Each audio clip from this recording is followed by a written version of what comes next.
Hello नमस्कार दोस्तों, स्वागत है आप सभी का सत्या एक्सीलेंट यूट्यूब चैनल पे।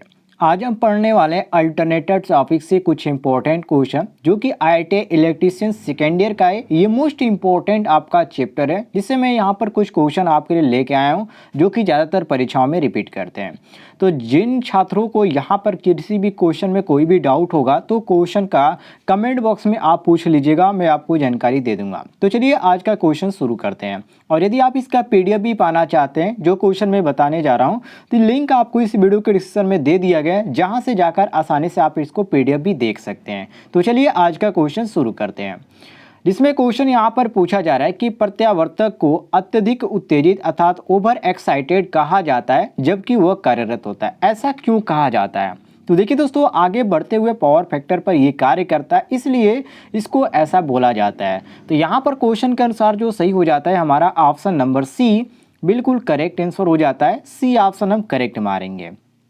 आइए अगले क्वेश्चन पे आते हैं, जिसमें अगला क्वेश्चन कहा जा रहा है कि जब कोई कुंडली चुंबकीय फ्लक्स का समकोण पर छेदन करती है तो उसमें पैदा होने वाला विद्युत वाहक बल क्या होता है? पिछड़ने वाला होगा या न्यूनतम होगा या शून्य होगा या अधिकतम होगा? तो यहाँ पर आपका जो सही हो जाता है ऑप्शन नंबर डी कि अधिकतम होगा। नीचे आप यहाँ पर देख सकते हैं डी ऑप्शन यहाँ पर आपका दिया गया अधिकतम होगा। तो डी ऑप्शन क्वेश्चन के अनुसार हमारा करेक्ट आंसर हो जाता है। आइए अगले क्वेश्चन पे आते हैं, जिसमें अगला क्वेश्चन यहाँ पर पूछा गया है कि 4 पोल 1200 आरपीएम प्रत्यावर्तक द्वारा उत्पादित विद्युत वाहक बल की फ्रीक्वेंसी ज्ञात कीजिए। तो मैंने आपको सूत्र बताया था जो कि इसका 120 एफ अपान पी पे आप लगाएंगे तो आप इसको आसानी से लगा पाएंगे। फ्रीक्वेंसी यहाँ पर पूछ रहा है तो एफ को बाहर निकालेंगे तो यहाँ पर आपको आसानी से इसको आप निकाल पाएंगे। और सभी लोग जो लोग यहाँ पर वीडियोज को देख रहे हैं, मैंने सूत्र बता दिया है, तो सभी लोग लगाकर जरूर बताइएगा। यदि नहीं आता है तो मैं आपको कल पार्ट 2 के अंतर्गत इस क्वेश्चन को बता दूंगा। चलिए अगले क्वेश्चन पे आते हैं, जिसमें अगला क्वेश्चन पूछा गया कि जब विद्युत अल्टरनेटर की तुलना में टर्बो प्रत्यावर्तक के रोटर का व्यास छोटा होता है, जिसका कारण है, ये जो छोटा होने का कारण है ये क्या कारण है? तो उच्च बलगुण गति पर ये कार्य करता है, जिसके कारण ये आपका क्या होता है? छोटा होता है। तो ये आपका क्वेश्चन के अनुसार सही हो जाता है ऑप्शन नंबर ए बिल्कुल करेक्ट आंसर। ए ऑप्शन हम करेक्ट मारेंगे।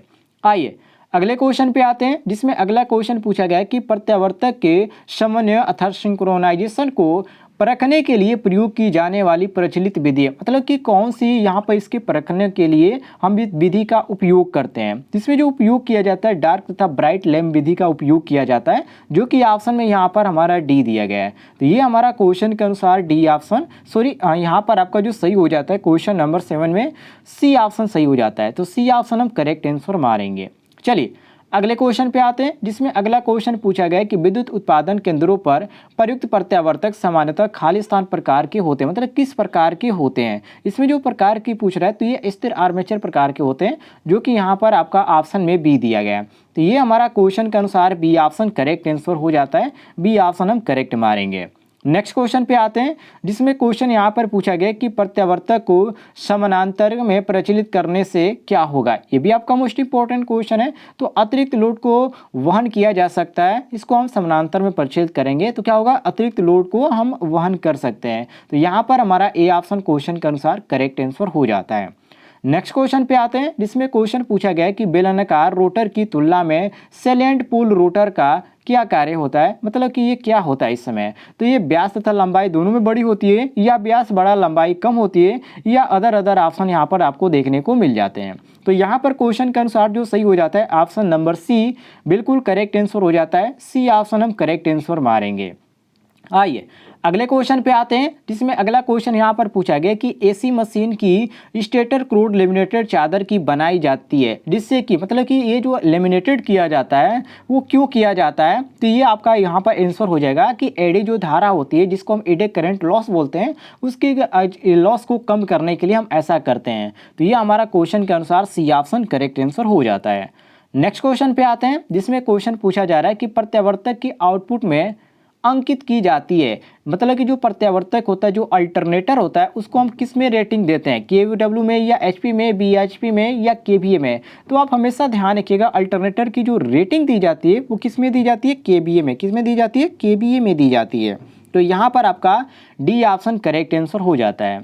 आइए अगले क्वेश्चन पे आते हैं, जिसमें अगला क्वेश्चन यहाँ पर कहा जा रहा है कि प्रत्यावर्तक का बोल्ट्जमान नियमन निम्न सूत्र से दर्शाया जाता है। मतलब किस सूत्र से ये दर्शाया जाता है? तो दोस्तों ये जो सूत्र से दर्शाया जाता है वो आपका होता है VR बराबर VNL माइनस VFL अपान VFL गुणित 100, जो कि यहाँ पर आपका सूत्र लिख दिया गया है। आप इसको समझ लीजिएगा, आसानी से समझ पाएंगे। तो यहाँ पर आपका ए ऑप्शन करेक्ट आंसर हो जाता है।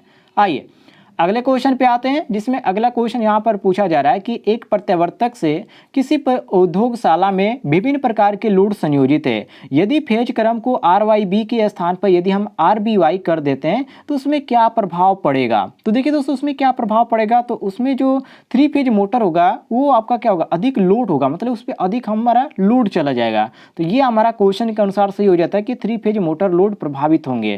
तो ये हमारा डी ऑप्शन क्वेश्चन के अनुसार करेक्ट आंसर हो जाता है। अगले क्वेश्चन पे आते हैं, जिसमें अगला क्वेश्चन कहा जा रहा है कि दो प्रत्यावर्तक के समन्वय अर्थात सिंक्रोनाइजेशन के लिए क्या किया जाता है? दोनों प्रत्यावर्तक की फ्रीक्वेंसी समान होनी चाहिए, या दोनों प्रत्यावर्तक का टर्मिनल वोल्टेज समान होना चाहिए, या अदर आपको ऑप्शन देखने को मिल जाते हैं। लेकिन इसमें जो आपका सही हो जाता है, ये आपका तीनों ऑप्शन सही हो जाते हैं, क्योंकि ये तीनों ऑप्शन यहाँ पर क्वेश्चन के अनुसार हमारा सही मैच कर रहा है। तो हम मारेंगे यहाँ पर डी ऑप्शन कि उपयुक्त तीनों शर्तें पूर्ण होनी चाहिए। तो हम डी ऑप्शन क्वेश्चन के अनुसार करेक्ट आंसर मारेंगे, डी ऑप्शन हमारा सही हो जाता है। आइए अगले क्वेश्चन पे आते हैं, जिसमें क्वेश्चन कहा जा रहा है कि किसी प्रत्यावर्तक द्वारा उत्पादित विद्युत वाहक बल की आवृत्ति निर्भर करती है। ये जो आवृत्ति होती है ये किस पे निर्भर करती है? तो ये निर्भर करती है दोस्तों पोल्स की संख्या और घूर्णन की गति पर, जो कि ऑप्शन में आपका सी दिया गया है। तो ये हमारा क्वेश्चन के अनुसार सी ऑप्शन करेक्ट आंसर हो जाता है। नेक्स्ट क्वेश्चन पे आते हैं, जिसमें क्वेश्चन कहा जा रहा है कि बड़े व्यास वाला प्रत्यावर्तक कम घूर्णन गति पर कार्यरत है। इसका घूर्णन करने वाला होगा आर्मेचर होगा, या फील्ड सैलेंट प्रकार का रोटर सहित होगा, या फील्ड बेलनाकार रोटर सहित होगा, या नीचे आपको ऑप्शन देखने को मिल जाते हैं आर्मेचर व फील्ड। तो इसमें आपका जो सही हो जाता है ऑप्शन नंबर बी सही हो जाता है कि फील्ड सैलेंट प्रकार के रोटर सहित, जो कि ऑप्शन में यहाँ पर आप देख सकते हैं बी ऑप्शन दिया गया है। तो ये हमारा क्वेश्चन के अनुसार बी ऑप्शन करेक्ट आंसर हो जाता है। अगले क्वेश्चन पे आते हैं, जिसमें क्वेश्चन यहाँ पर पूछा जा रहा है कि डीसी तथा एसी जनरेटरों में एक प्रमुख समानता है कि इसमें जो डीसी और यहाँ पर जो एसी जनरेटर होते हैं उसमें एक समानता पूछ रहा है कि वो समानता कौन सी समानता है? तो दोनों क्या होते हैं? दोनों आपका एसी विद्युत वाहक बल पैदा करते हैं। इसको आप नोट कर लीजिएगा, मोस्ट इंपॉर्टेंट क्वेश्चन है। आइए अगले क्वेश्चन पे आते हैं, जिसमें अगला क्वेश्चन कहा जा रहा है कि वाष्प टरबाइन चलित प्रत्यावर्तक को प्रायः घूर्णन गति पर कार्य करने योग्य बनाया जाता है। उच्च या मध्यम या निम्न, उच्च अथवा निम्न दोनों। तो यहाँ पर आपका जो सही हो जाता है क्वेश्चन के अनुसार ऑप्शन नंबर ए अर्थात हाई होता है, उच्च होता है। तो ये हमारा क्वेश्चन के अनुसार ए ऑप्शन करेक्ट आंसर हो जाता है। नेक्स्ट क्वेश्चन पे आते हैं, जिसमें क्वेश्चन यहाँ पर पूछा जाए कि दो प्रत्यावर्तक में समन्वय अर्थात सिंक्रोनाइजेशन स्थापित करने के बाद एक प्रत्यावर्तक में या एक प्रत्यावर्तक से दूसरे प्रत्यावर्तक पर लोड शिफ्ट करने के लिए क्या किया जाता है? ये भी आपका मोस्ट इंपॉर्टेंट क्वेश्चन है। तो जो इनकमिंग जो मशीन होती है उसके प्राइम मूवर की जो फ्यूल सप्लाई होती है उसको बढ़ाई जाती है, जो कि ऑप्शन में यहाँ पर हमारा ए मैच कर रहा है, देख सकते हैं आप।